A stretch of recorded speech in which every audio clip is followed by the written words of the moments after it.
नमस्कार दोस्तों, स्वागत है आपका अपने चैनल वाईफाई गुरुजी में। और आज हम आपके लिए लेकर आए हैं केमिस्ट्री का तीसरा पार्ट, धातु व अधातु। ये पूरा चैप्टर आपको शॉर्ट ट्रिक के माध्यम से ही समझाया जा रहा है, जैसे कि इससे पहली वीडियो में आपको बताया गया था। उसमें सभी आपको शॉर्ट ट्रिक के माध्यम से लॉन्ग क्वेश्चंस को समझाया है, जिससे कि आप छोटे छोटे क्वेश्चंस तैयार कर सकते हैं। तो ये पूरा वीडियो आप देखिएगा, लाइक करिएगा और चैनल को सब्सक्राइब करना ना भूलिएगा। साथ के साथ में आप हमें टेलीग्राम पर ज्वाइन कर सकते हैं, वाईफाई गुरु जी के नाम से आप चैनल में देखिएगा, उसमें आपको हमारा चैनल मिल जाएगा वाईफाई गुरुजी। तो वहाँ पर आपको नोट्स प्रोवाइड हो जाते हैं। और अगर कोई क्वेश्चन पूछना है तब आप हमें इंस्टाग्राम पर फॉलो करिएगा, संतोष एबी 26।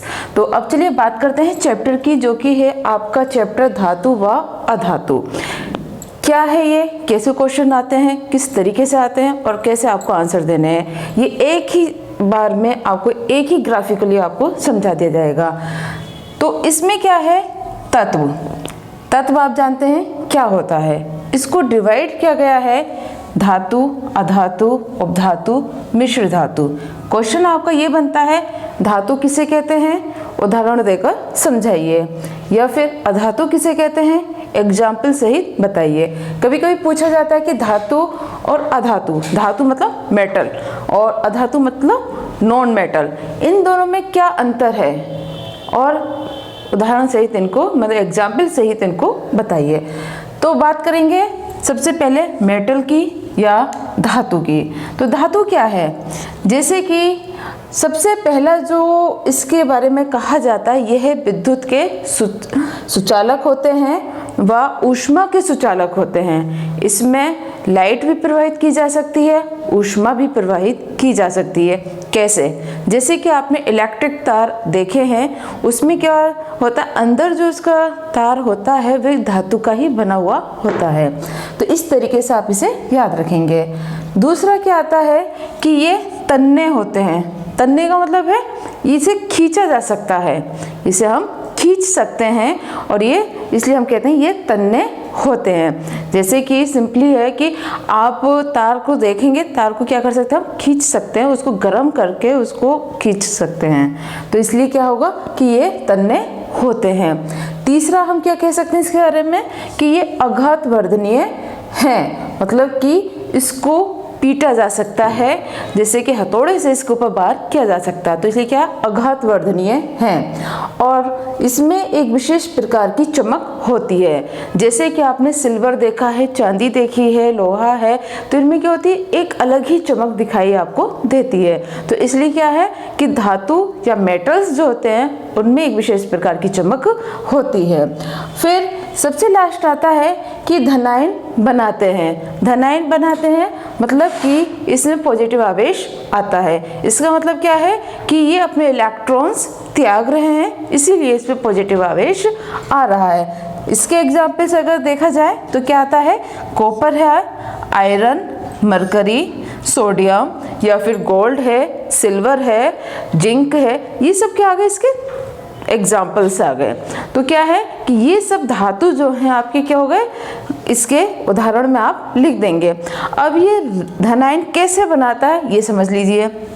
जैसे कि सोडियम है, Na का परमाणु क्रमांक होता है 11। अगर हम इसका इलेक्ट्रॉनिक विन्यास देखें 281, तो क्या होगा कि अपनी स्टेबिलिटी में जाने के लिए ये क्या करेगा कि एक इलेक्ट्रॉन त्याग देगा, दूसरे को देता है, तब इस पे क्या आ जाएगा, Na पॉजिटिव आवेश। तो इसीलिए क्या हुआ, ये धनायन बनाने की प्रवृत्ति रखते हैं। तो ये बात हो गई धातु की। अगर अब हम बात करते हैं अधातु की, मतलब कि नॉन मेटल, ये हो गए मेटल्स। अब बात करेंगे हम नॉन मेटल्स। तो वीडियो को लाइक भी करते रहिए, चैनल को सब्सक्राइब भी करते रहिए, साथ के साथ में बेल आइकन को भी दबा दीजिएगा। तो अब इसमें आता है आपका नॉन मेटल। अब जितनी बात हमने धातु के बारे में पढ़ी, जितना हमने इसके बारे में समझा, उसका उल्टा हम अधातु में कर देंगे।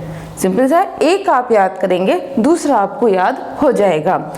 ये विद्युत और ऊष्मा के सुचालक हैं। तो नॉन मेटल्स अधातु जो होते हैं वे विद्युत और ऊष्मा के कुचालक होते हैं। इसमें ना ही तो विद्युत मतलब कि इलेक्ट्रिसिटी और ना ही हीट प्रोवाइड की जा सकती है, इसलिए क्या हैं, इसके कुचालक हैं।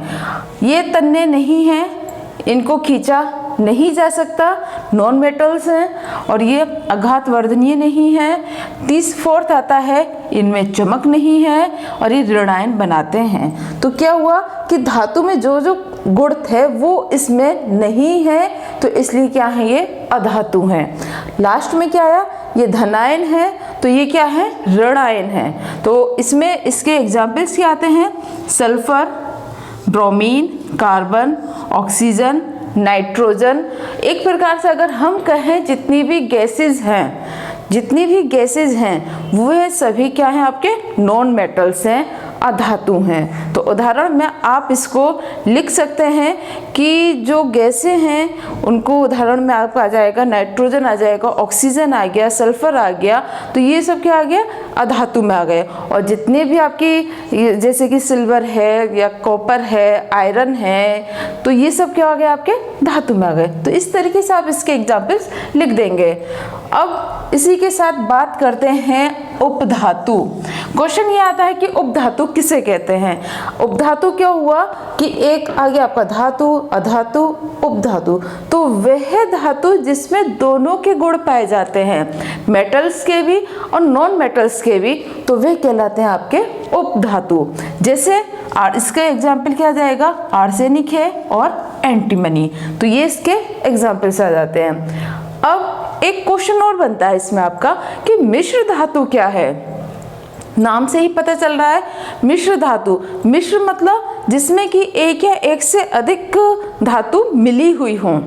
मिश्र मतलब जिसमें मिक्सचर होता है, मिश्रण होता है, वे हो गए मिश्र। और धातु है तो क्या हो गया कि एक या एक से अधिक धातु उसमें मिली हुई है, उनका मिक्सचर है, उनके मिक्सचर से एक नया धातु बन रहा है, तो वे आपका कहलाता है मिश्र धातु। इसी के आधार पर आप इसकी डेफिनेशन लिख देंगे, परिभाषा लिख देंगे कि दो या दो से अधिक धातु के समांगी मिश्रण को मिश्र धातु कहते हैं। समांगी मिश्रण मतलब कि एक जैसा मिश्रण होना चाहिए, तब ये हो जाएगा आपका मिश्र धातु। ये क्वेश्चन काफी आता है आपका, मिश्र धातु किसे कहते हैं। तो अब इसका नाम के अकॉर्डिंग आप लिख देंगे कि दो या दो से अधिक समांगी मिश्रण को मिश्र धातु कहते हैं। तो इस तरीके से आप इनको डेफिनेशंस इनकी लिख देंगे। तो चैनल को लाइक भी करिएगा और सब्सक्राइब भी करते रहिएगा।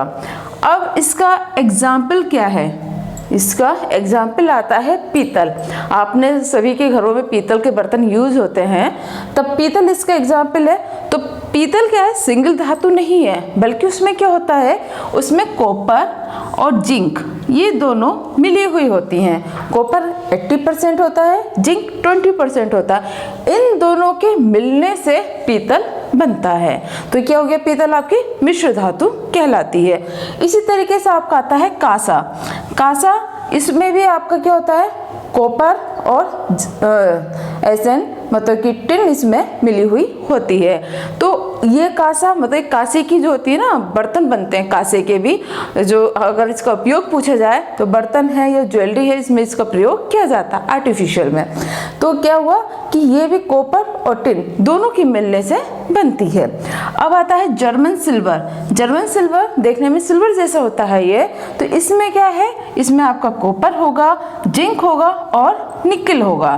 तो तीन धातुओं के मिलने से जर्मन सिल्वर बनता है। ये क्वेश्चन आपको काफी आता है कि मिश्र धातु किसे कहते हैं, उदाहरण लिखिए।